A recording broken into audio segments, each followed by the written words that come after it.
Friends, నేను ఈరోజు కూర వచ్చేసి నత్త మాంసం అంటారు. నత్త మాంసం వండుతున్నాను.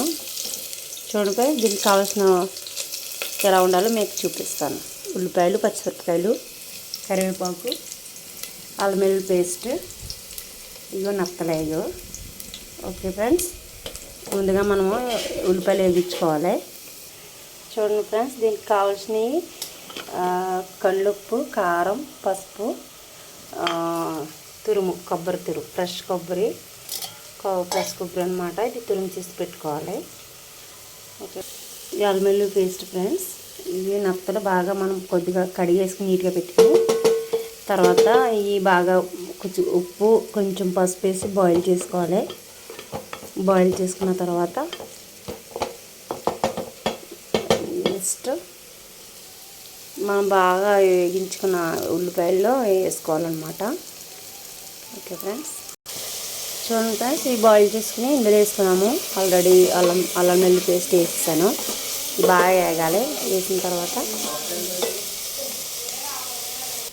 ఇదిగో ఫ్రెండ్స్, దీంట్లో ఉప్పు, కారం, పసుపు వేసేసాను. వేసుకుని ఒక 5 నిమిషాలు మూత పెట్టి ఉంచుకోవాలి. చూడండి ఫ్రెండ్స్, దీంట్లో గరం మసాలా వేసేసాను ఆల్రెడీ. ఇప్పుడు కొబ్బరి తురుము వేసుకోవాలి.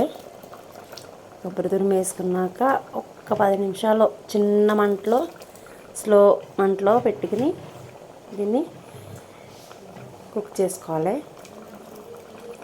ఓకే ఫ్రెండ్స్, ఆల్మోస్ట్ 10 నిమిషాలు అయిపోతుంది.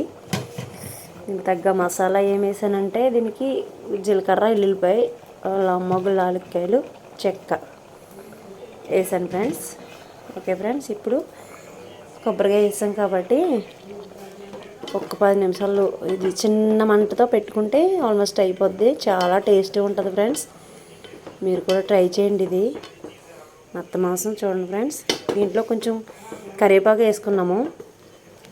తర్వాత లాస్ట్లో ఒక కొత్తిమీర కూడా వేసుకుంటే సూపర్ టేస్టీగా ఉంటుంది.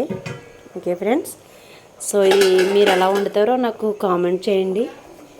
నేనైతే ఇలా వండాను. మా స్టైల్ ఎలా చేస్తారు. దీంట్లో శనగపప్పు కూడా వేసుకోవచ్చు, పచ్చి శనగపప్పు ఉడకమెట్టుకుని.